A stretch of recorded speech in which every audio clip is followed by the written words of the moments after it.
안녕하세요. 민법 실전 조문 강의 1회차 강의 시작하겠습니다. 자, 강의 시작하기 전에 우리 강의 계획서 오늘 나눠드렸는데 그거부터 보시죠. 일단 일정을 좀 말씀드릴게요. 그 밑에 진도표 보면은 이제 8회 예정이고요. 그래서 8회 동안에 이제 민법 조문을 한번 볼 건데 이번엔 월수금 이렇게 진행이고요. 그 다음에 그 11월 17일 월요일 있잖아요. 그날은 제가 개인적 사정으로 이제 강의를 못해요. 그래서 그날 일단 비워놓고 11월 21일 종강하는 이런 이제 일정으로 잡아놨거든요. 그래서 월수금, 그 다음에는 수금. 이렇게 하면 이제 8회 끝나는 거예요. 그죠? 3주인데, 이렇게 생각하시면 되죠. 그죠? 3주인데 월수금 이렇게 생각하시면 돼요. 그래서 17일 월요일만 휴강이고, 그 다음에 이제 그 다음은 월수금, 수금. 이렇게 생각하시면 되고. 자, 이게 그 이제 실전 조문 강의잖아요.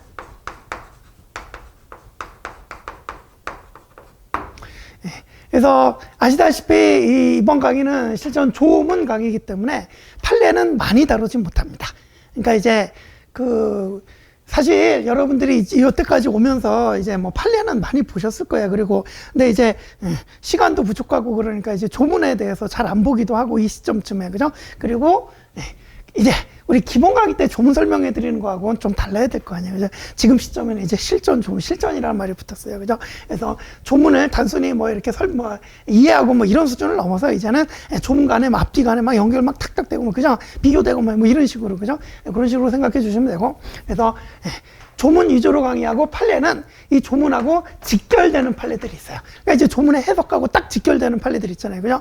그런 것만 다릅니다. 그래서 요거는 보충자료 오늘 나눠드렸듯이 이렇게 이제 보충자료로 조문 밑에 이렇게 판례가 이렇게 붙어 있어요. 그죠? 그래서 그 강의 대상은 조문하고 직결되는 판례 정도만. 그러다 보니, 그죠? 조문은 두 개, 그러니까 예컨대 채권자 취소권 같은 거는 조문은 딱 두 개인데 판례는 무지하게 많죠. 그죠? 그러니까 이제 채권자 취소권 같은 거는 이번 강의에서는 제대로 아예 못 다룬다고 보시면 돼요. 조문만 보고 그 밑에 있는 판례들 다 어떻게 봐요. 그죠? 그래서 자, 그런 부분들을 여러분들이 이렇게 이제 보충을 해주시면 돼요. 그래서 3주 동안 민법을 전체를 한 번 다 본다고 생각하시면 돼요. 그래서 월수금 조문 강의 수강하시면서 그 조문에다가 저는 조문하고 직결되는 판례만 말씀드리지만 여러분들은 복습할 때 다 해야 돼요.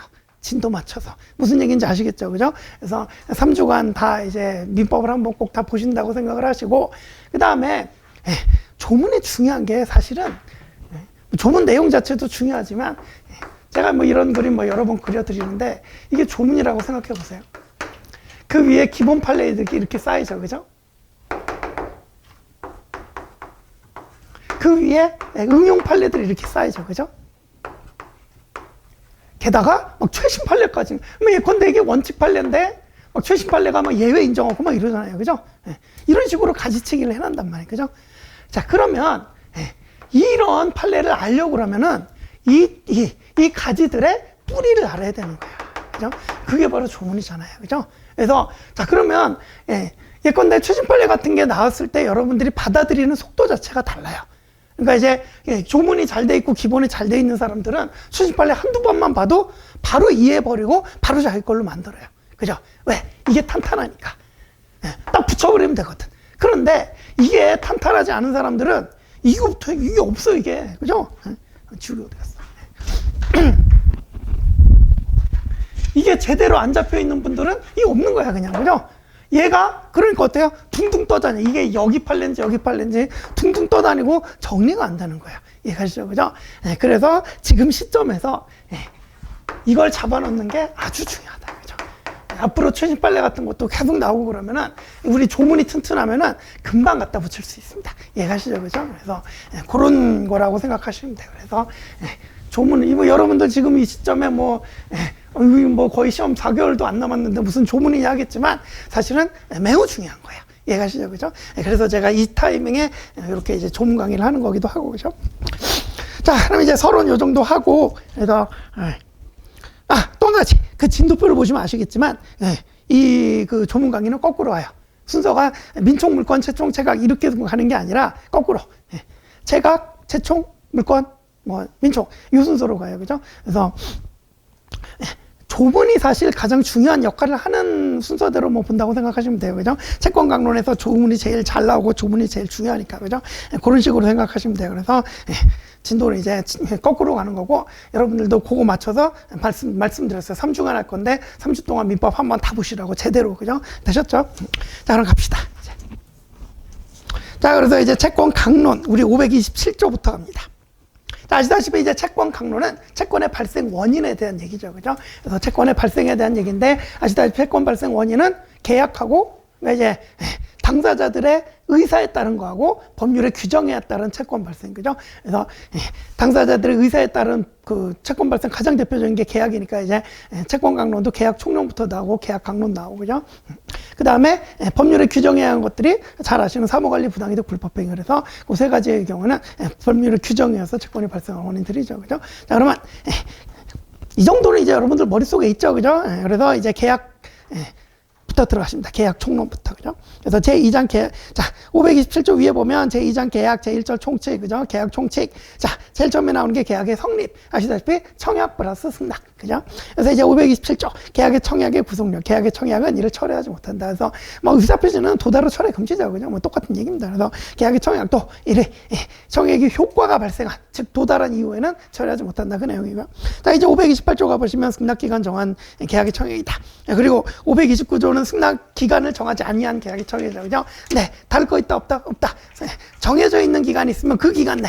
정해져 있는 기간이 없으면 상당 기간 내. 그죠? 자, 그래서 528조 보시면 승낙 기간을 정한 계약의 청약은 청약자가 그 기간 내에 승낙의 통지를 받지 못한 때에는 그 효력을 잃는다.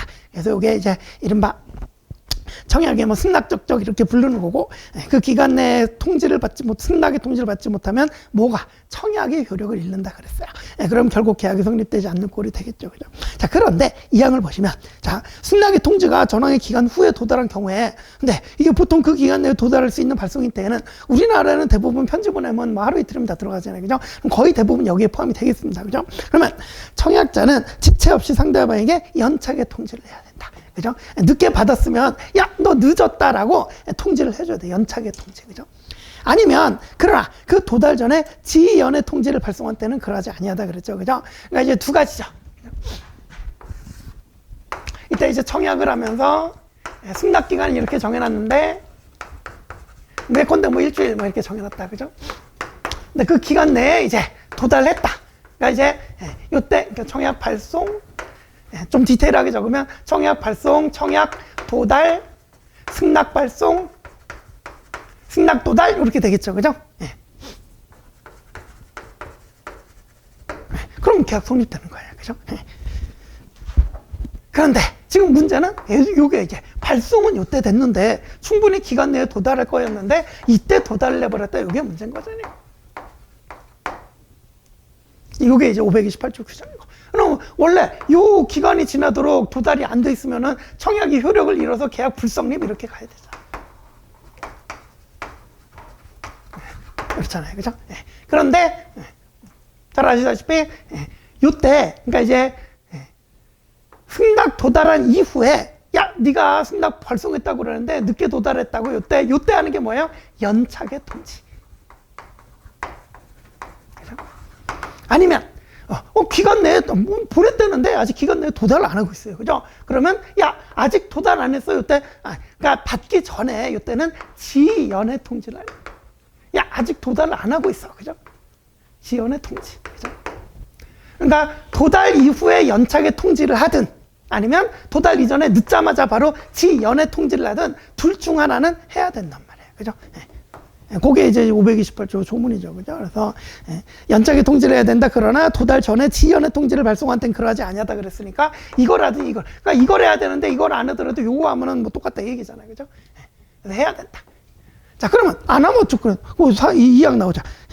3항 나오죠. 3항. 청약자가 전항의 통지를 하지 아니한 때에는 승낙의 통지는 연착되지 아니한 것으로 본다. 그죠? 그래서 지연의 통지도 안 하고 연착의 통지도 안 했다 그러면은 이게 이때 도달했지만 이때 도달한 걸로 간주를 해버린다. 본다. 그죠? 그러면 계약이 청약도 살아있고 실효 안 되고 승낙이 계약이 합치되니까 계약이 성립해버리는 꼴이 되겠죠. 그죠? 이게 이제 구조고요.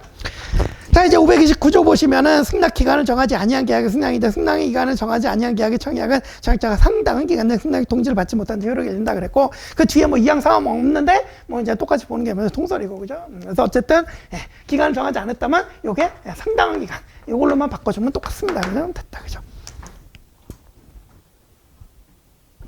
자, 그 다음 이제 530조 보시면 연착된 승낙의 효력 전 2조의 경우에 연착된 승낙은 청약자가 이를 새 청약으로 볼 수 있다. 자, 그래서 결국 이게 이제 이때 승낙 도달한 걸로 간주가 안 돼갖고 예컨대 연착의 통지를 했다 또는 지연의 통지를 했다 그러면 진짜 이때 도달한 게 되잖아요. 그죠? 그래서 이때 도달한 게 된다 그러면은 계약이 성립을 안 해요. 근데 이 도달한 이 승낙을 뭘로 볼 수 있다? 새로운 청약으로 볼 수 있다. 그럼 이 뒤에 여기에 대해서 청약자가 다시 승낙을 하면 그때는 뭐 요걸 이후로 계약이 성립될 수 있다. 뭐 요게 530조죠. 그죠? 그래서 청약자가 이를 새 청약으로 볼 수 있다 그랬습니다. 뭐 너무나 잘 아시는 내용이고, 그죠? 자, 그 다음 이제 531조. 격지자 간의 계약 성립식인데, 자, 이제 기본적인 사례로 돌아가서 이때 도달한 거 생각해 봅시다. 이때 승낙 발송하고 이때 승낙 도달했어요. 계약 성립 시점은 이때가 아니라 이때, 그죠? 요게 이제 531조. 그죠? 그래서 예외적 발신주의. 예외적 발신주의 5가지 암기하고 계시죠, 그죠? 이거는 각자 정리하시고, 그죠? 이것도 예외적 발신주의가 적용되니까 거기에 531조, 그죠? 자, 그러면 이제 노트를 좀 보시면, 노트 1쪽 맨 위에, 노트 1쪽 맨 위에 보시면, 지금 531조까지 읽었는데 여기 충돌 문제가 생긴다. 이것도 다 아시는 내용인데, 그죠? 무슨 얘기냐? 아까 528조 보니까, 기간 내에 도달을 안 하면, 그죠? 기간 내에 도달을 안 하면, 물론 지연의 통지나 뭐 연착의 통지를 뭐 했다고 가정하면, 이때 도달하니까 청약이 이제 실효돼서 계약이 불성립하잖아요. 청약 실효로 불성립. 요게 이제 527조. 528조, 그죠? 그런데, 야, 발송은 이때 했고, 도달은 이때 했더라도 531조에 따르면 발송 시에 이미 계약 성립한다며, 발송주에. 그죠? 그러니까 이제 531조에 따르면 이때 계약이 성립하는 것과 같은 그런 이제 문제가 생기죠. 그러면 528조랑 531조랑 충돌하는 거예요. 531조에 따르면 이때 이미 성립한 것처럼 되는데 528조에 따르면은 그 기간 도달을 안 했으니까 청약 실효되고 계약 불성립한다. 그러면 이게 충돌하는 문제가 생겨요. 잘 아시다시피 우리 학설을 뭘로 해결해요? 해제 조건사. 일단 이때 성립한 것으로 보는데 도달하지 않음을 도달하지 않음, 즉 부도달을 해제 조건으로 해갖고 이미 성립됐다고 본 계약의 효력을 소급해서 소멸시켜 버리는 거예요. 그죠? 그러니까 결국 결론적으로는 528조가 적용돼갖고 계약이 불성립되는 결과가 되는 거죠. 그죠? 요거를 우리 통설이 해제 조건설로 이론 구성한다. 그게 이제 뭐 일종 노트 맨 위에 써 있는 거예요. 그죠?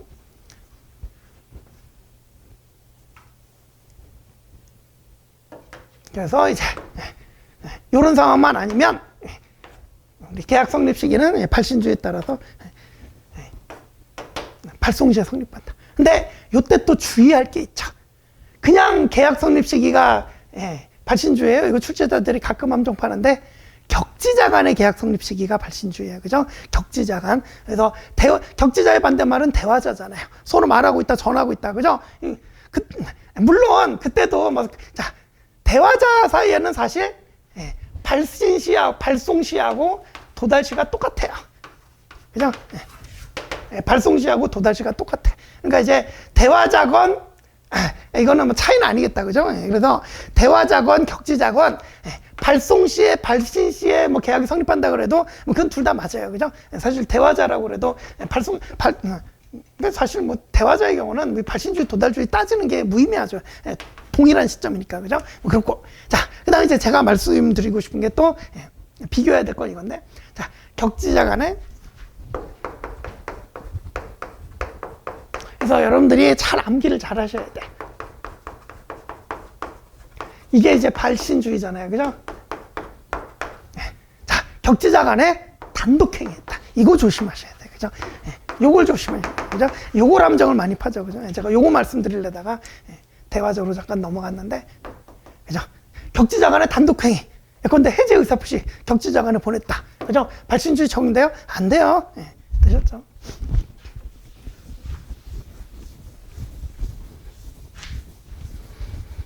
호 하나 챙겨두시고, 자, 우리 실전 조문 강의예요. 막 나갑니다. 그죠?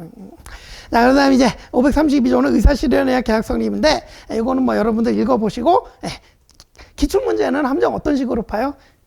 뭐 의사표시로 인정되는 사실을 안 때로부터 발생, 뭐 이러면 틀린다. 그죠? 그냥 인정되는 사실이 있는 때, 그죠? 인정되는, 그 의사표시로 인정되는 사실이 있는 때 성립한다. 요거 이제 가끔 바꿔서 물어보고. 그래서 제가 예를 들어 드리는 게 뭐냐, 서점에서 책을 보내면 뭐 책에다 이름 써버리면 그 사실만으로 바로 계약이 성립해버린다. 뭐 요런 게 이제 대표적인 예라 그랬죠. 그죠? 533조 교차 정약은 뭐 이제 내용이 상호 교차된 경우에 양 청약이 모두 도달한 때니까 결국 나중에 청약이 도달한 때 그때 계약 성립한다 뭐 이런 내용이고. 근데 534조 변경을 가한 승낙이다. 승낙자가 청약에 대해서 조건을 붙이거나 변경을 해서 승낙한 때에는 이것도 그 청약의 거절과 동시에 새로 청약한 것으로 본다 그랬죠. 그죠? 그리고 조문은 뭐 이제 청약의 거절이라고 표현했는데 우리 판례는 이때 이 청약이 실효된다 그랬습니다. 그래서 요거는 이제 보충 자료집 한번 보시면 534조. 그 보충자료집 1쪽에 534조 밑에 있는 판례 보시면 매수인이 청약에 대해서 조건을 붙이거나 변경을 해서 승낙한 때는 534조의 규정에 비추어 청약의 거절과 동시에 새로 청약으로 보게 되는 것이고 그로 인해서 종전의 매도인의 청약은 실효된다까지 얘기를 했습니다. 그죠? 그래서 조문은 뭐 이제 그 청약의 거절과 동시에 이렇게만 돼 있는데 그 청약 실효되고 새로 청약한 것으로 보니까 거기다 대고 또 이제 승낙하면 그때는 계약이 성립되겠다. 그죠? 다시 고. 자, 그 다음에 이제 너무 중요한 조문이죠. 535조 계약 체결상의 과실인 바 실내이익 배상 책임인데, 자, 535조 보충 자료집 535조 밑에 보면은 판례가 무지하게 많습니다. 그죠? 다 중요한 판례고, 여러분 이제 바로 떠올라야지. 무슨 판례들이에요? 대부분 535조가 적용되냐 안 되냐 이 판례들이죠. 그죠? 그래서 아시다시피 우리 판례의 일관적인 태도는 원시적 객관적 불능으로 계약이 무효일 때만 535조를 적용해주고 나머지 경우에는 535조를 적용해주는 경우가 없다고 보시면 됩니다. 그래서 대표적인 게 뭐 계약이 성립은 했는데 뭐 그죠? 계약이 불합치돼서 아예 불성립했다거나 아니면 계약이 성립하고 유효다 이럴 때는 535조 책임은 이제 못 묻습니다. 그죠? 그래서 일단 535조 조문부터 읽어보시면 1항 목적이 불능한 계약을 체결할 때 이때 불능이 원시적 불능이죠. 목적이 원시적 불능한 계약을 체결할 때 그 불능을 알았거나 알 수 있었을 자는 상대방이 계약의 유효를 믿었음으로 인해서 받은 손해, 그러니까 상대방이 유효를 믿었음으로 인해서 받은 손해니까 신뢰이익 배상이고, 그죠? 배상해야 된다. 그러나 그 배상은 계약의 유효함으로 인한 생긴 이익은 넘지 못한다. 신뢰이익 배상이니까 이행이익을 넘지 못한다. 그죠? 자, 아시는 내용이고. 자, 그 다음에 이제 2항 보시면 535조 2항은 매우 중요하다는 말씀드리죠. 전항의 규정은 상대방이 불능을 알았거나 알 수 있을 경우에는 적용하지 아니한다 그랬습니다. 그죠? 그래서 여기 이제 135조인데 535조인데 제가 이제 들어드리는 기본 강의 때 들어드린 예로는 이제 건물이 이미 멸실됐다. 근데 이제 계약이 체결됐다. 쉽게 얘기하면 이미 멸실되고 없는 물건을 팔아버린 거다. 쉽게 얘기해서. 그죠? 갑은 나쁜 사람, 그죠? 그런데, 그죠? 나쁜 사람이라고 하기 전에 이것도 봐야지. 분명히 535조 1항에는 알았거나 알 수 있었을 자라 그랬습니다. 그죠? 갑도 건물이 멸실됐는지 모르고 팔았을 수도 있어요. 그죠? 그때는 535조 책임 져야 안 져요? 안 져요. 그죠? 그것도 잘 알아놓으셔야 이게 요건이잖아. 535조 요건. 그죠? 그래서 갑이 건물이 멸실됐음을 뻔히 알았거나 알 수 있었음에도 불구하고 이 멸실된 건물을 팔아먹었어야 그래야 535조 책임을 진단 말입니다. 신뢰이익 배상 책임을 진단 말입니다. 그죠? 자, 그리고 2항에서 봤듯이 자, 이번에는 또 거꾸로 을은 알았거나 알 수 있었으면 안 돼요.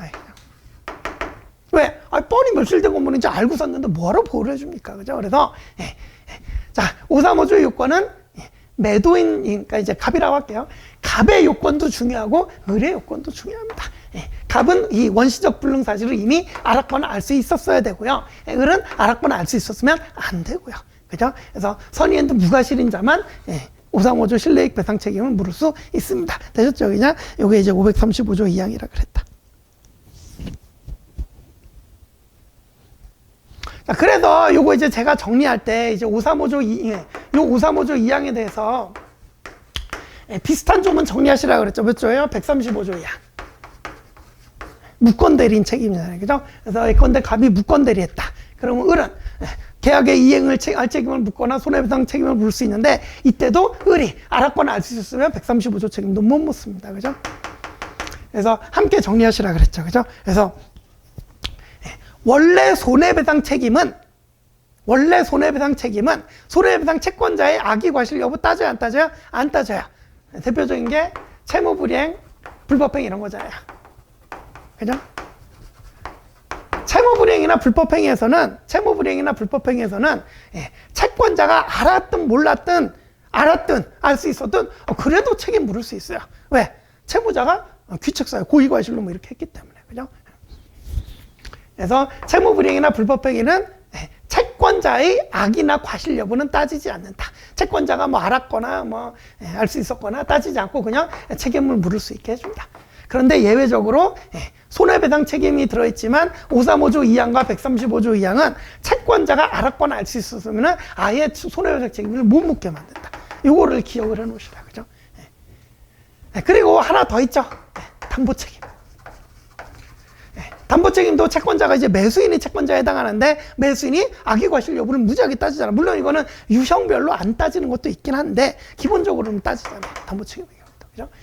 그래서 채무불이행이나 불법행위는 채권자의 악의 과실 여부는 따지지 않는다. 근데 535조 2항, 135조 2항, 그 다음에 담보책임 이런 것들은 채권자가 알았거나 알 수 그러니까 선의에도 무과실일 때만 손해배상 책임 물을 수 있다. 물론 담보책임은 유형별로 좀 다르다. 그죠? 그래서 담보책임은 나중에 따로 정리하고 지금은 535조 2항과 135조 2항을 주의하시죠. 자, 그러면 이거 135조 2항을 한번 읽어보시죠. 우리 실전 조문 강의니까 135조 2항 가보시면 여러분 왔다 갔다 막 정신없을 거예요. 자, 135조 2항 보시면 대리인으로서 계약을 맺은 자에게 대리권이 없다는 사실을 상대방이 알았거나 알 수 있을 때 또는 대리인으로서 계약을 맺은 사람이 제한능력자 할 때는 1항에 적용하지 않는다 그랬죠. 그죠? 그러면 135조 2항에 따라 무권대리 책임을 못 묻는 경우는 알았거나 알 수 있을 경우뿐만 아니라 하나 더 추가. 뭐 제한능력자, 무권대리인 제한능력자 할 때는 또 못 물어요. 그죠? 그게 하나 추가된다는 것도 정리해 놓고 계셔야죠. 그죠? 기본입니다. 이런 게. 조문 강의하는 게, 조문 강의 따로 하는 게 이런 거 모르고 있으면 안 돼요. 이거 기본으로 머릿속에 딱 박혀 있어야 돼. 이런 것들은. 그죠? 자, 그 다음에, 자, 135조를 봤는데, 우리 비교를 한번 해봅시다. 차이점도 있어요. 자, 지금 535조 2항하고 135조 2항은 이게 알았거나 알 수 있었으면 채권자가 알았거나 알 수 있었으면 청구 못한다는 공통점 있잖아요. 그죠? 차이점도 있어요. 대표적인 차이점 뭐예요? 135조는 무과실책. 그죠? 135조 무과실책입니다. 무권대리인이 자기가, 이 사례 아시잖아. 자기가 속아서 무권대리인이 됐다. 사기당해서 기망당해서 무권대리인이 됐다. 그죠? 그럼 무권대리인 책임 면해요? 못 면해요. 무과실책임이야. 그죠? 그런데 535조 책임은 제가 갑이 알았거나 알 수 있었을 때만 책임진다 그랬잖아요. 이거는 차이점이라고. 그죠? 이런 게 이제 비교가 딱딱 돼야 돼, 이제 이 시점에서는. 그죠? 그래서 535조는 이 갑이 원시적 불능 사실을 알았거나 알 수 있었음에도 팔았을 때, 그죠? 건물이 이미 멸실됐다는 거 알고도 팔았을 때, 또는 알 수 있었는데 팔았을 때, 이럴 때만 책임입니다. 근데 무권대리인은 무과실 책임이어서 자기 과실이 전혀 없는 경우에도 무권대리인은 책임진다. 그죠? 이런 건 또 차이점이다. 되셨죠? 그죠? 줄줄 나와야지. 그죠? 이 사건 기억나시죠? 되셨죠? 요 정도 보시고. 자, 그래서 535조 조문은 요 정도 보시고요. 그래, 이제 판례 가셔야죠. 판례 이제 하나씩 보시면, 판례 자료 보시면, 자, 535조 판례 1번. 계약 체결 후에 채무의 이행이 불가능하게 된 경우에는 채권자가 이행을 청구하지 못하고, 뭐, 채무 이행으로 손해배상 청구나 계약 해지할 수 있다. 그러나, 자, 계약 당시에 이미 채무의 이행이 불가능했다면, 이게 뭐예요? 원시적 불능이죠. 그러니까 이제 앞부분이 후발적 불능이고, 그죠? 지금 읽은 부분이 원시적 불능이잖아요. 그죠? 그래서 계약 당시에 이미 채무의 이행에 불가능했다면 원시적 불능이라면 특별한 다짐이나 채권자에게 이행을 고한서는 허용되지 않고 535조에 저정한 계약 체결상 과실 책임을 추궁하는 것 등으로 권리를 구제받을 수밖에 없다. 끊어주시고, 그죠? 이게 최신 판례의 내용이긴 한데, 그러니까 비교적 최신 판례 이게.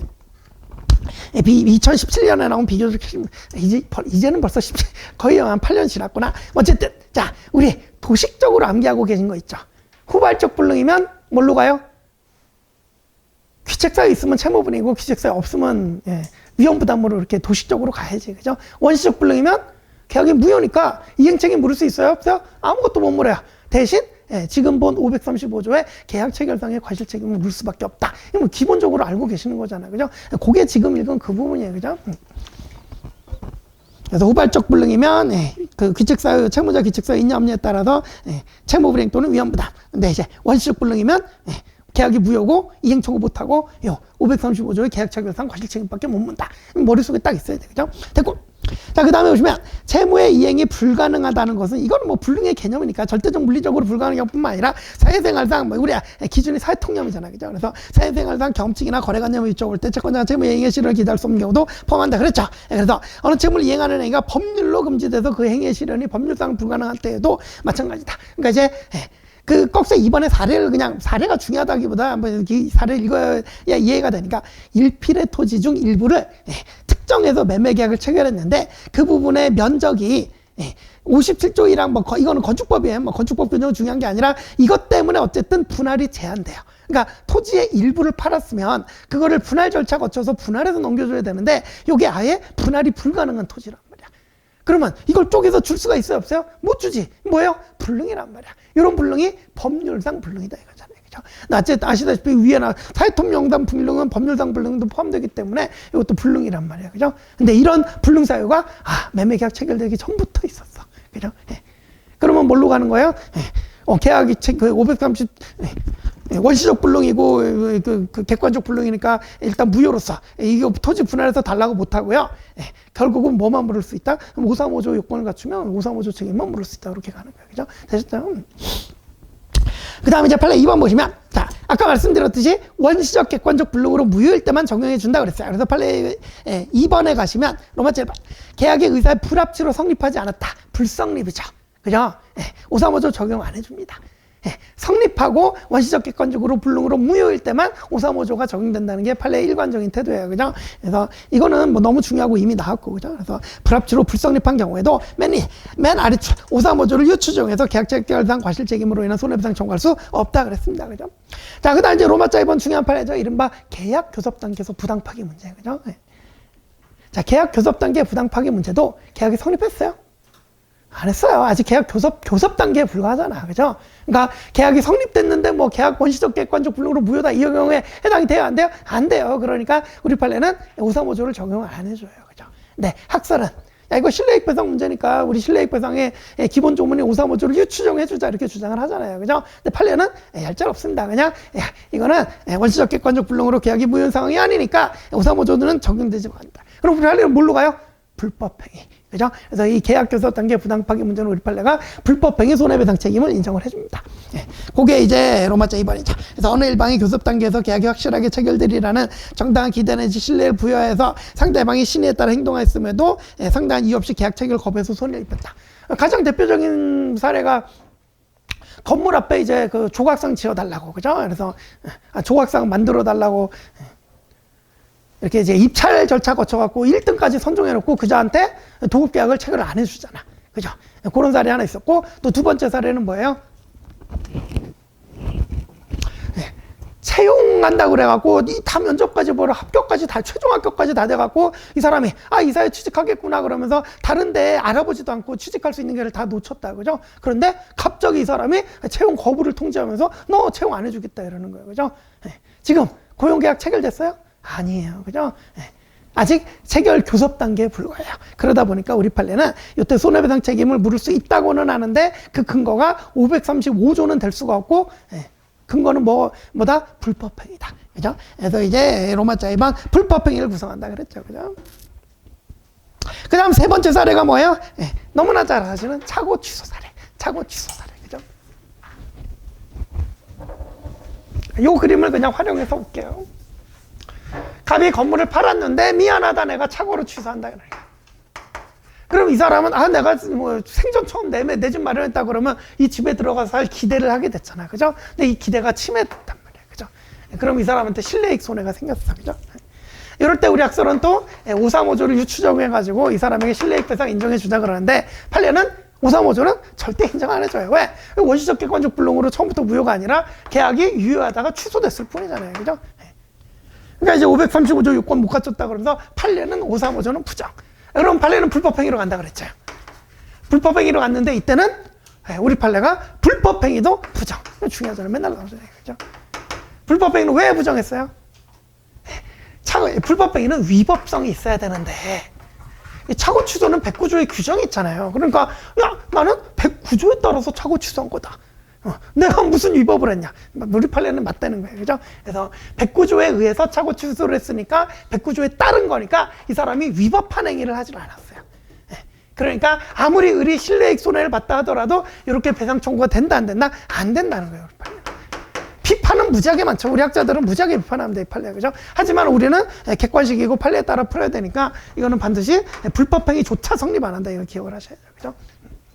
정리하면 우리 계약 교섭 단계 부당 파기 문제나 차고 취소 판례나 전부 다 535조 책임은 다 부정합니다. 근데 이제 계약 교섭 단계 부당 파기 문제는 불법 행위는 인정을 해줬어요. 위법하니까. 근데 차고 취소의 경우는 차고 취소자에게 불법 행위조차 인정을 안 해줬다. 실례입 배상 자체는 인정을 안 했다. 되셨죠, 그죠? 거기에 이제 쪼르르 나와 있는 1번, 2번, 3번 판례, 그죠? 너무나 중요한 판례들이고 이미 다 나왔고, 그죠? 자, 이제 535조는 요 정도 보시고. 자, 제2관 계약의 효력 가시죠. 자, 그래서 계약의 성립받고요. 계약의 효력 가는데, 계약의 효력은 500, 이제 뭐 목차를 잡아보면 동시항변권, 뭐, 그 다음에 위험부담, 그 다음에 뭐 제3자를 위한 계약, 뭐 이렇게 나오잖아요. 그죠? 근데 이제 제3자를 위한 계약은 뭐 평모계약이나 쌍모계약이나 뭐 이제 뭐 관계없는데, 동시항변권하고 채무자 위험부담주 요 두 가지는, 그러니까 위험부담의 요 두 가지는 쌍모계약의 효력이라고 봅니다. 그죠? 그래서 기본적으로 동시항변권도 쌍모계약에서 인정되는 거고, 위험부담도 쌍모계약에서 인정되는 거고, 그죠?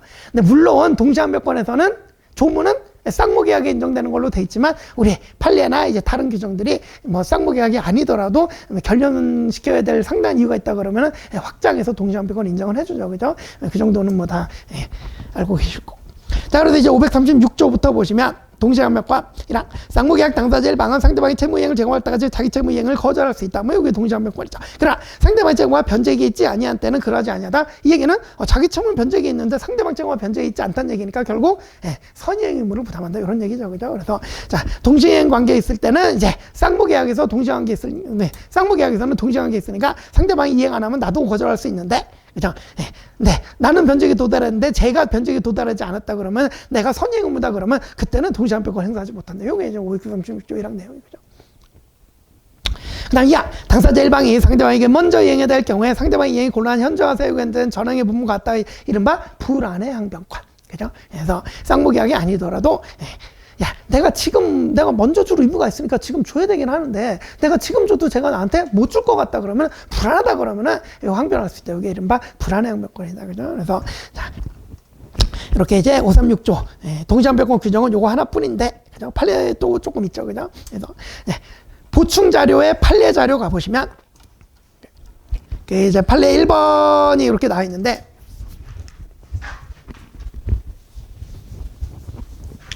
체계적으로 보면 이 예외잖아요. 그죠?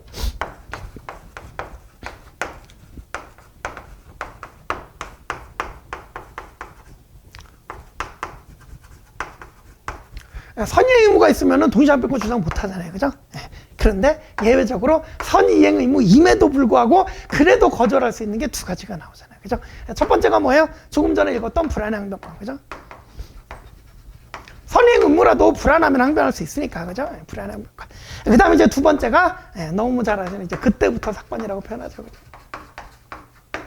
이걸 이제 노트 1쪽에 두 번째도 해보시면, 뭐 그리려는지 벌써부터 뭐 떠오르시는 분들 계실 텐데. 우리 부동산 매매 계약에는 이제 계약금, 중도금, 뭐 잔금 뭐 이런 식으로 지급하잖아.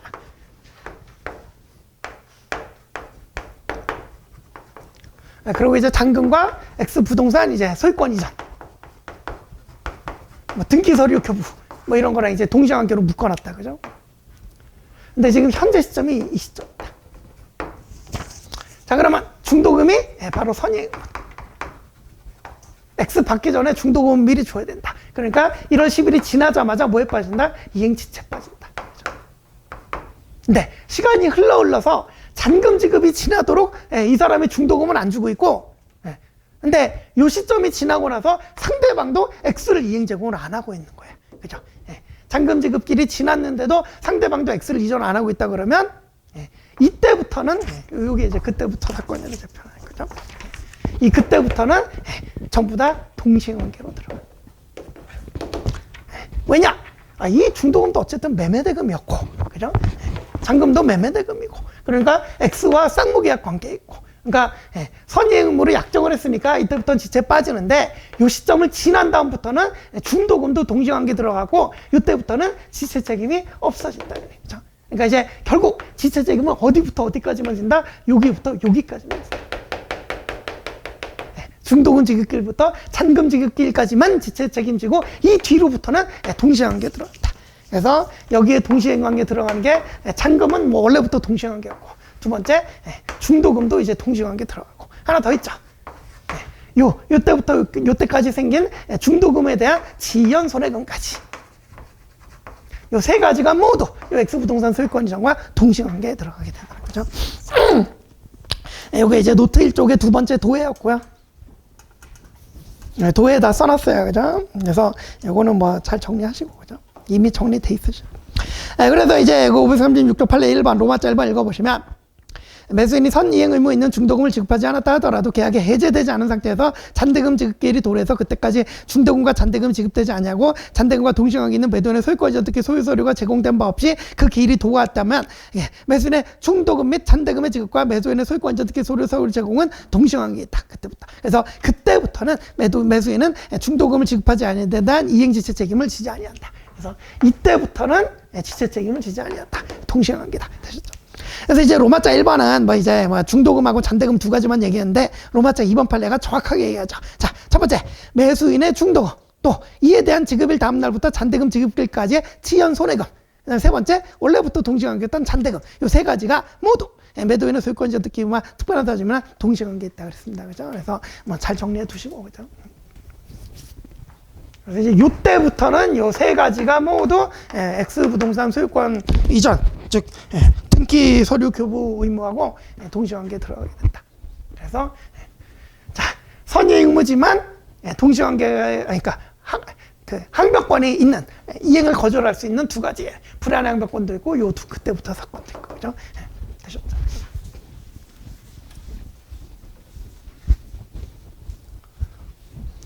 자, 그 다음에 이제 537조의 위험부담으로 갑시다. 537조 보시면 채무자 위험부담주의. 그 다음에 538조 보시면 채권자 귀책사유로 인해 이행불능. 뭐 이거는 뭐 이제 아까 이미 나왔다.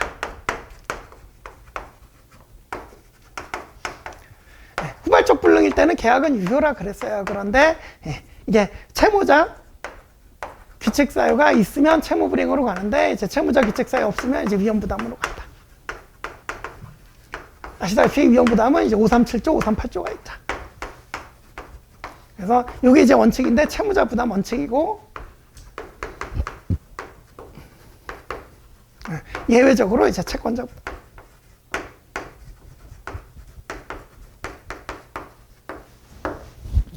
뭐 대표적인 사례가 뭐 갑이을에게 건물 하나를 또 매매를 했는데 이 건물이 지진으로 멸실됐다. 그죠? 불가항력이다, 불가항력. 그죠? 그러면 지진으로 멸실됐으니까 갑이을한테 건물 줘요, 못 줘요? 못 주지. 그러면 갑이을한테 건물 못 주는데 매매계약 체결했으니까 너 매매대금 내놔라. 돼야 안 돼요?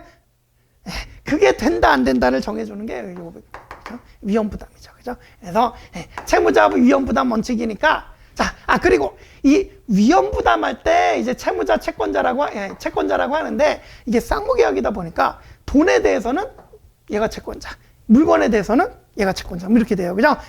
위험부담할 때는 항상 물건을 기준으로 보는 거예요. 그래서 물건으로 기준으로 보면 얘가 채무자, 얘가 채권자. 그죠? 그래서 물건을 기준으로 얘가 채무자, 얘가 채권자.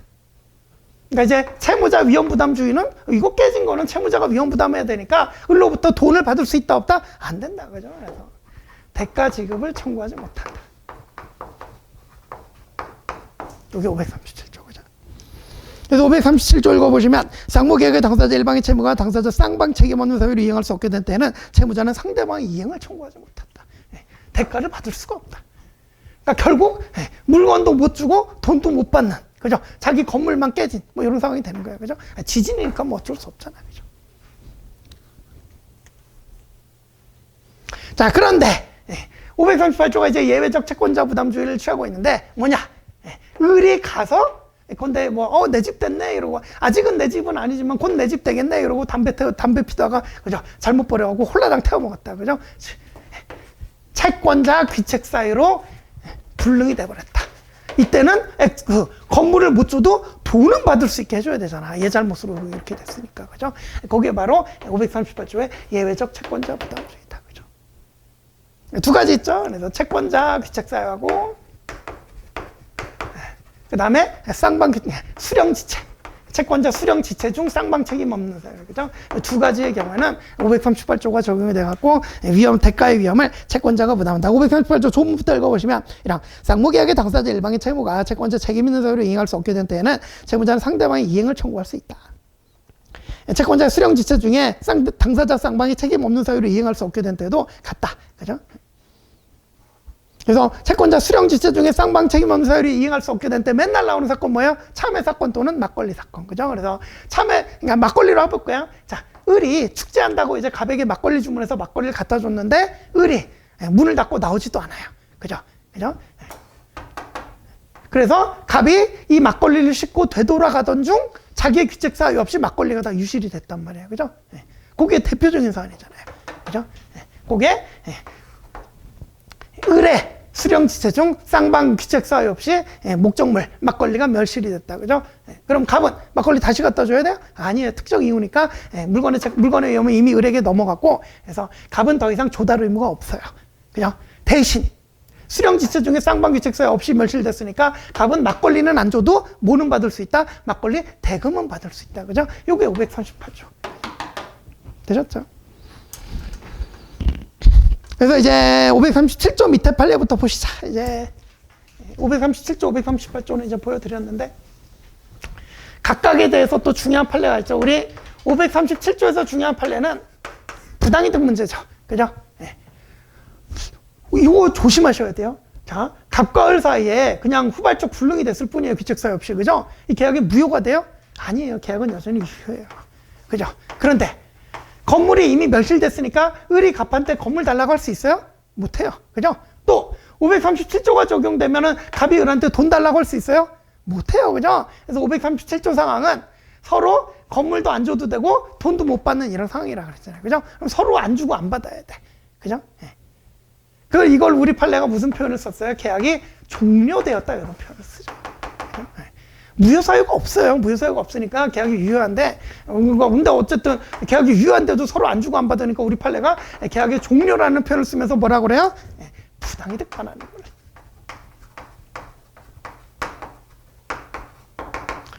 서로 안 주고 안 받아야 되는데 뭔가 주고받은 게 있다 그러면 다 서로 돌려줘야 되는 거예요.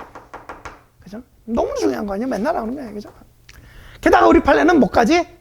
을이 예컨대 건물을 받아, 예컨대 법률적 불능이다 그러면 받아서 쓸 수는 있잖아요. 그래서 받아서 사용이익이 생겼다. 그럼 우리 판례는 이 위험부담 상황에서는 사용이익 반환 의무까지 인정을 해버립니다. 그죠? 이거 중요하잖아요. 그죠? 자, 그걸 이제 판례 보실게요. 537조 밑에, 이제 보충자료집에 537조 밑에 있는 판례 보시면 판례 꺽쇠 1번. 자, 민법 537조는 채무자 위험 부담주의를 채택하고 있다. 다음 줄 채무자는 급부 의무를 면함과 더불어 반대 급부도 청구하지 못한다. 서로 안 주고 못 받는 상황이다. 그죠? 그래서 쌍방 급부가 없었던 경우는 그냥 계약 관계는 소멸한다. 이렇게 표현했어요. 이 무효 사유가 없기 때문에 계약은 그냥 유효한데 계약 관계가 소멸한다 그랬어요. 그리고 이미 이행한 급부가 있다 그러면 법률상 원인 없는 급부가 돼서 부당이득의 법률에 따라 반환 청구할 수 있다 그랬어요. 그죠? 서로 안 주고 안 받아야 되는데 주고받은 게 있다 그러면 서로 부당이득 반환 의무가 있다. 그래서 꺽쇠 2번. 매매 목적물이 경매 절차에서 매각됨으로써 당사자 쌍방 귀책사유 없이 물능에 이르러 매매 계약이 이제 종료된 사안. 거의 종료라는 표현 썼죠. 그죠? 이게 위험 부담 상황이기 때문에 쌍방 귀책사유 없이 불능이 된 상황이기 때문에 계약이 종료됐다고 표현을 했어요. 이건 무효나 취소가 아니에요. 그죠? 그러면 여러분들이 이제 헷갈리는, 우리 이거 실제 기출문제에서도 이제 함정지문에 한번 나온 적이 있는데, 이거 계약의 유효, 537조 상황은 계약의 유효하니까 부당이득 반환 의무 안 진다. 이렇게 함정 팠었어요. 그죠? 근데 틀린 질문이 되는 거죠. 계약이 유효함에도 불구하고 부당이득 반환 의무를 인정을 해버렸단 말이에요. 이런 거 조심하셔야 돼요. 기본이 이렇게. 그죠? 그래서, 자, 머릿속에 딱 정리. 537조 위험부담 상황은 계약이 무효로 되는 건 아닌데 우리 판례는 계약이 종료됐다 그러면서 서로 간에 부당이득 반환 의무를 인정했다. 여러분들 머릿속으로 무효일 때만 부당이득 반환 의무 생기는 줄 알잖아요. 그죠? 근데 이때는 우리 판례가 뭐 계약이 종료됐다 그러면서 부당이득 반환 의무 인정했단 말이에요. 그게 지금 판례 곡수 1번이란 말이에요. 곡수 2번은 또 계속 보시면 매매 계약이 종료된 상황에서 위험 부담의 법률에 따라 매도인은 이미 지급받은 계약금을 반환해야 되고 매수인은 이것도 중요하지. 목적물을 점유 사용으로 취득한 임료 상당의 부당이득도 반환 의무가 있다 그랬어요. 건물만 반환하면 되는 게 아니라 심지어 사용이익까지 반환해야 된다 그랬어요. 그죠? 이건 또 뭐랑 비교해야 되겠어? 201조랑 또 비교해야 돼. 201조랑 또 비교해야지. 자, 우리 이 을에게 건물 사용이익 같은 거 있으면 무조건 반환하라 그랬잖아. 을의 선의 악의 여부 따져요, 안 따져요? 안 따졌잖아요. 그죠? 우리 201조는 사용이익도 과실에 준하니까 뭐 선의자면 반환 의무가 없고 악의자면은 뭐 이익이자 손해까지 붙여서 반환해라 이렇게 분명히 이렇게 선악을 나눠서 판단하고 있잖아요. 그죠? 이거랑 다르단 말이에요. 이것도. 그죠? 그래서 537조 부당이득 반환 상황은 그냥 사용이익도 선악 따지지도 않고 그냥 반환해라 그랬다. 그죠? 이런 것도. 그게 이제 판례 그 곡수 2번이죠. 그죠? 그래서 목적물을 점유 사용으로 인해 취득한 임료 상당 부당이득 반환 의무가 있다. 되셨죠?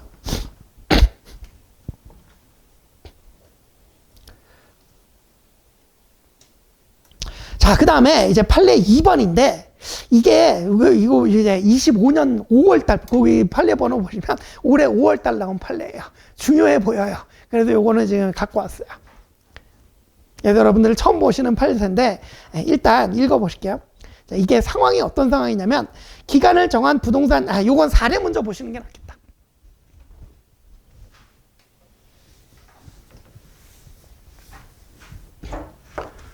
답이 이제 공항이고요.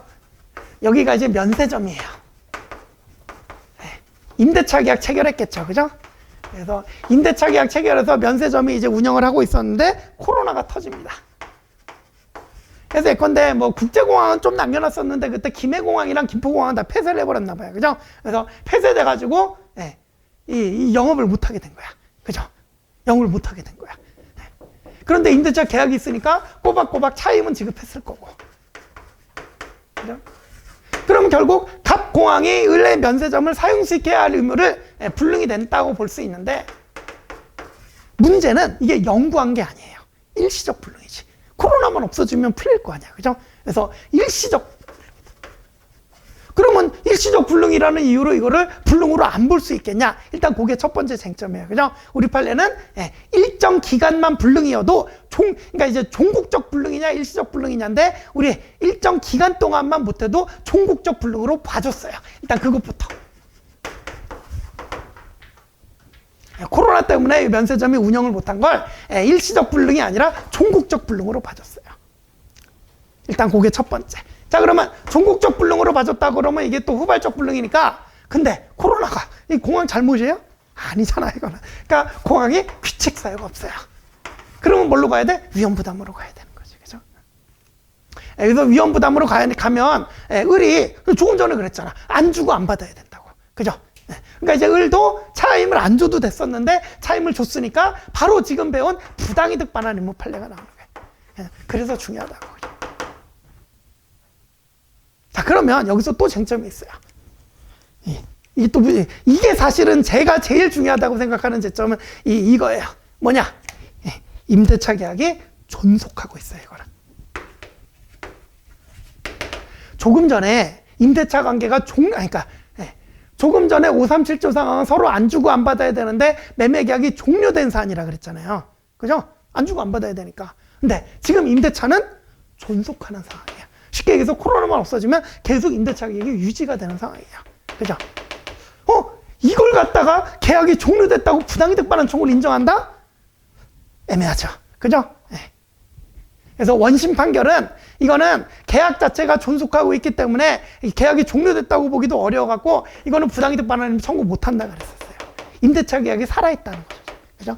그런데 대법원은 이걸 깨버리고 그죠? 이때도 아무리 임대차 계약이 존속해도 그래도 종국적 불능으로 볼 수 있고 위험부담 법률 537조를 적용해갖고 부당이득 반환 청구할 수 있다 그래버린 거예요. 이게 중요하다. 그죠?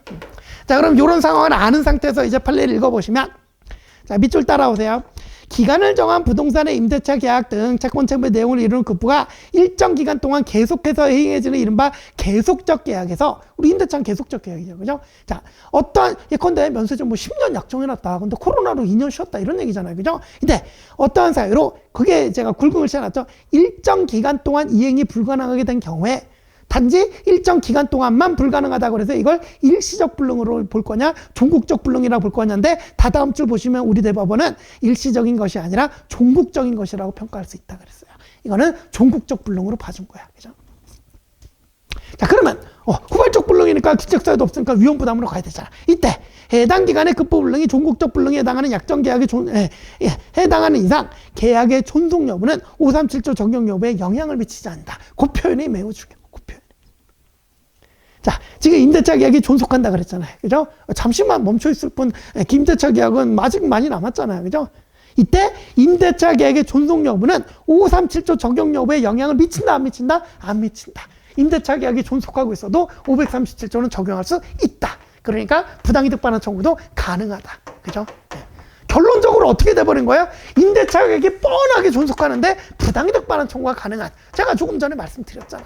537조가 적용되면 계약이 무효가 안 돼도 부당이득 반환 청구가 가능하다고. 그죠? 네. 되셨죠? 그죠? 요게 이제 25년 최신 판례. 537조 문제가 나오면 이제 지문으로 하나 끼워 나올 수 있을 것 같습니다. 그죠? 요 판례는 좀 잘 정리해 두시죠. 요렇게 본 게 이제 537조. 자, 그 다음 이제 538조는 우리 판례 가보시면 우리 넘어가서. 자, 판례 1번. 사용자의 부당한 해고 처분이 무효거나 취소된 때, 요게 이제 538조가 적용되는 가장 대표적인 얘기도 하죠. 그죠? 근로자는 일을 하고 싶었는데, 사용자가 부당하게 해고해서 잘라버리니까 일을 못했다. 그러면 누구 귀책사유? 우리 근로에 대해서는 이제 사용자가 이제 채권자잖아요. 그죠? 그래서 채권자 귀책사유로 불능이 된 경우, 일을 못해서 불능이 된 경우이기 때문에, 근로자는 일은 못해도 뭐는 받을 수 있다? 임금은 받을 수 있다. 이게 538조가 적용되는 가장 대표적인 사례가 됩니다. 그죠? 그래서 이제 판례 1번. 물론 이제 부당해고야 돼. 부당해고. 그죠? 그래서 사용자 부당한 해고 처분이 무효거나 취소된 때는 다음 주 근로자가 간 기구 근로에 제공하지 못한 것을 채권자 귀책소율이란 것이니까 근로자는 538조 1항이 적용돼 갖고 계속 근로자였을 경우에 받을 수 있는 임금 전부의 지급을 청구할 수 있다. 그죠? 자, 그 다음에 이제 538조 2항도 읽어봅시다. 요즘은 이제 538조 그 2항도 또 이제 최근에 또 출제가 됐어요. 그래서 이 항 보시면, 전항의 경우에 채무자는 자기의 채무를 면함으로써 이익을 얻은 때는 이를 채권자에게 상환해야 된다 그랬습니다. 요 조문도 여태까지 안 중요했는데 중요해졌어요.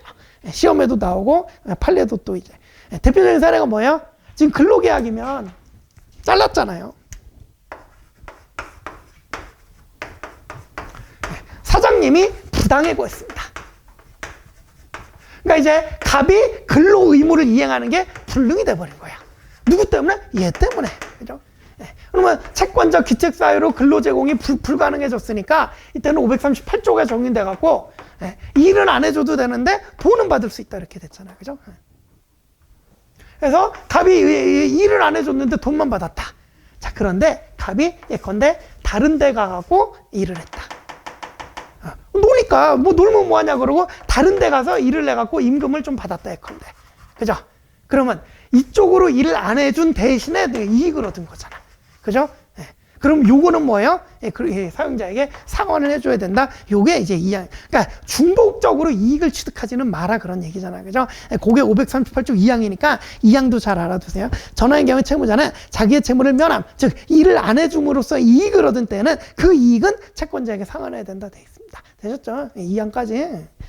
기출문제 보시면 최근에 기출문제 있어요. 체크해 놓으세요.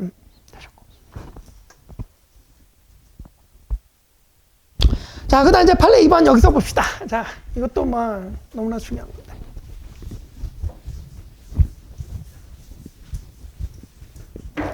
자, 우리 이제 이행 제공으로 가면 이행 제공은 3단계죠. 여러분들은 2단계인 줄 알아. 뭐야? 현실 제공, 구두 제공. 그러니까 조문에는 2단계로만 돼 있어요. 그래서 조문에는 채권자의 주소지에 가서 현실적으로 제공해라. 그래야 이행 제공된다. 그죠? 근데 채권자가 수령 거절, 이미 수령받기를 거절하거나, 그죠? 그럴 땐 예외적으로 구두 제공으로 충분하다 이러잖아. 그죠? 그래서 조문은 현실 제공, 구두 제공 이렇게 인정하고 있는데 우리 판례가 하나를 더 인정하죠. 뭐예요? 구두 제공조차 필요 없는 경우. 구두 제공조차 필요 없는 경우. 이거 우리 판례가 친절하게 가로치고 영구적 불수령 사례다 이렇게 이제 얘기를 해줍니다. 그러니까 이제 수령 거절 의사가 너무나 명백해갖고 어떤 짓을 해도 제가 안 받을 것 같아, 그죠? 그러면 구두 제공은 또 뭐 하라냐 이거야. 어떤 짓을 해도 안 받을 것 같은데, 그죠? 그러니까 이제 우리 판례는 세 번째 유형으로 구두 제공조차 필요 없는 경우. 자, 그런데 우리 이행 제공의 효과를 보면 채무 불이행 책임을 면하게 해준다.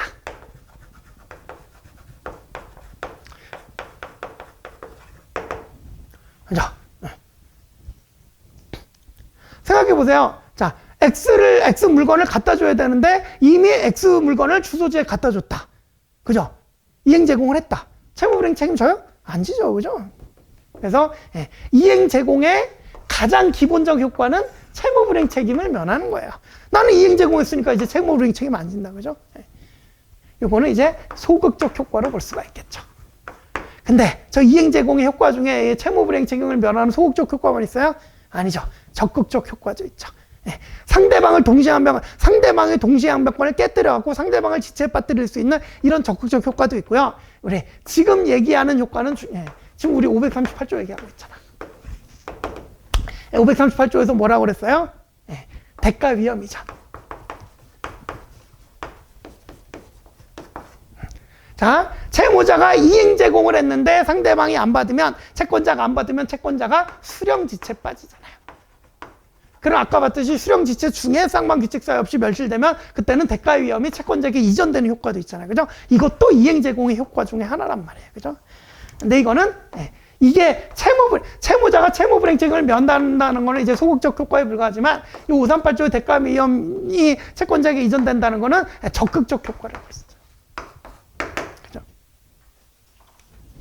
그러면 자, 채무자가 현실 제공했다. 당연히 이것도 인정되고 이것도 인정되죠. 그죠? 주소지까지 갖다 줬는데 안 받았다. 그럼 채무자는 채무 불이행 책임 면하는 거 더 이상한 거죠. 난 갖다 줬는데 뭔 채무 불이행이냐. 그죠?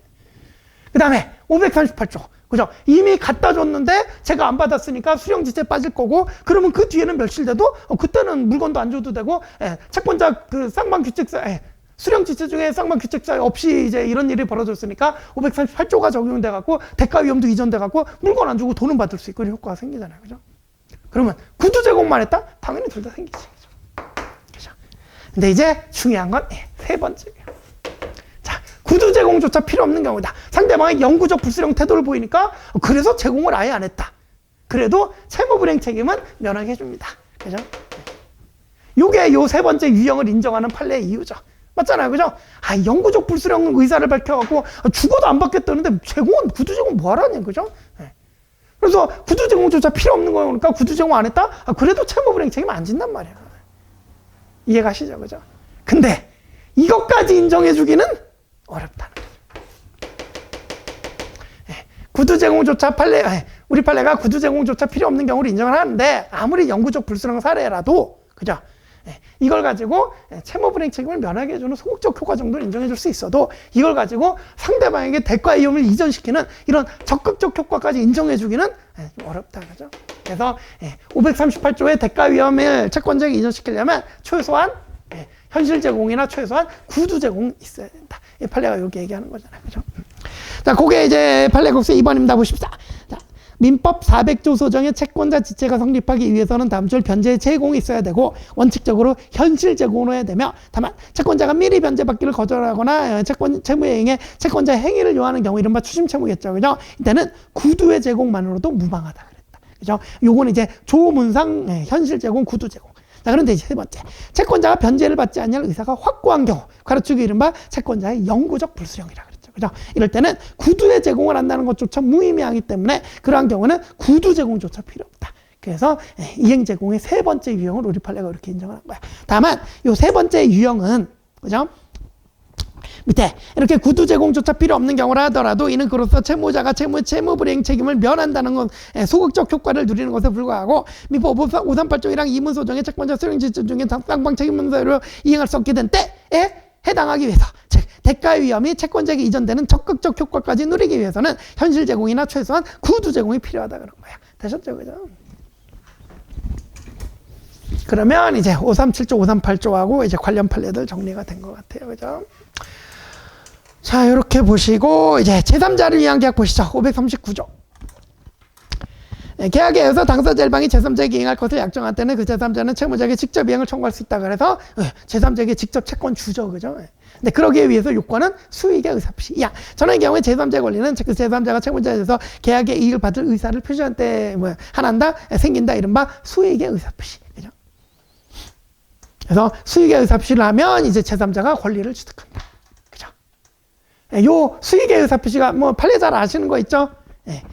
계약의 성립 요건도 아니고 효력 요건도 아니고 단지 권리 발생 요건, 채권 취득하기 위한 요건에 불과하다. 이런 판례도 잘 아실 거고, 그죠?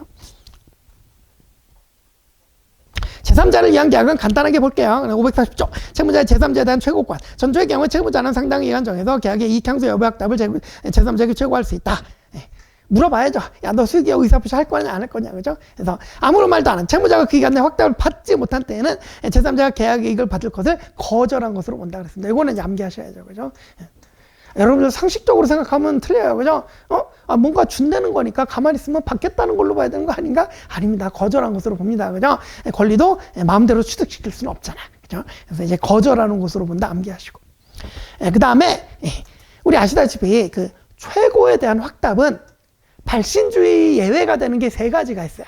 그죠? 근데 이거는 확답을 제3자에게 최고할 수 있다. 그 기간 내 확답을 받지 못한 때라고 돼 있기 때문에 이거는 최고에 대한 확답이지만 도달주의예요. 그죠? 이런 거 조심하세요. 그죠? 우리 암기를 한번 해봅시다. 최고에 대한 확답이 예외적 발신주의가 됐던 게 미성년자, 제한능력자 15조. 그죠? 그 다음에 무권대리 131조. 그죠? 그 다음에 채무인수에서 채권자의 승낙, 그죠? 그 3가지. 그 3가지가, 최고에 대한 확답이 예외적 발신주의였던 거고, 그때는 그 기간 내 확답을 발하지 아니한 때는 이렇게 규정이 돼 있어요. 근데 지금 이제 제3자를 위한 계약에서는 확답을 받지 못한 때는 이렇게 돼 있기 때문에 이거는 도달주의가 관철이 된 거예요. 되셨죠? 그래서 예외적 발신주의, 확답에 대한 최고라고 모두 다 예외적 발신주의라고 오해하시면 안 돼요. 그죠? 3가지 암기해 두세요.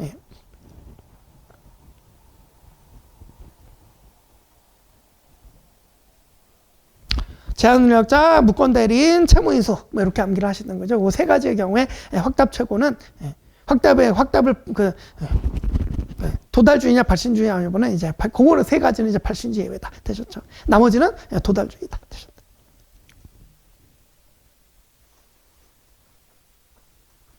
자, 541조 제3자 권리 확정 고3규정의 규정에서 제3자의 권리가 생긴 후에는, 즉 수익의 의사표시가 있어서 제3자의 권리가 생긴 후에는 당사자는 이를 변경 또는 소멸하게 하지 못한다. 이건 쉽죠, 그죠? 대표적인 예가 합의해제 안 된다는 거죠, 그죠? 그래서 기껏 제3자에게 권리 취득시켜놓고 지들끼리 합의해제 갖고 계약 없으면 돼요, 안 돼요? 안 된다, 그죠? 그게 이제 541조다. 자, 그런데 채무불이행해제는 돼요, 안 돼요?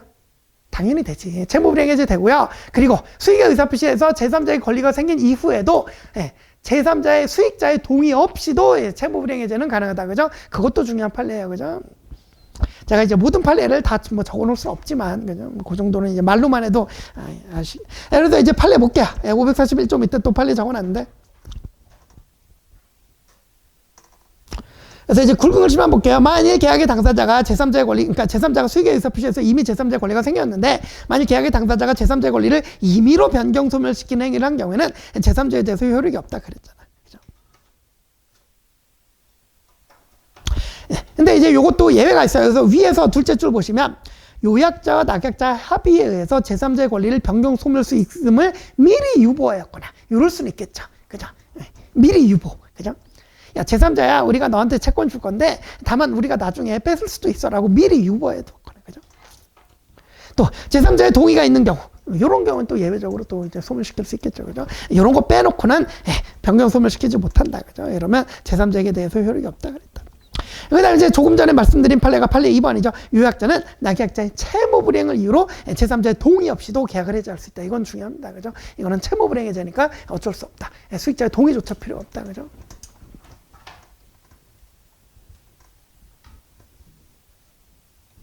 자, 그 다음에 542조 보시면 채무자의 몇권, 채무자는 오상구조의 계약에 의한 항변으로 계약의 이익을 받을 제3자에게 대항할 수 있다. 오상구조의 계약이 제3자를 위한 계약이니까 이른바 기본관계 또는 뭐 보상관계 이렇게 표현하는 거죠.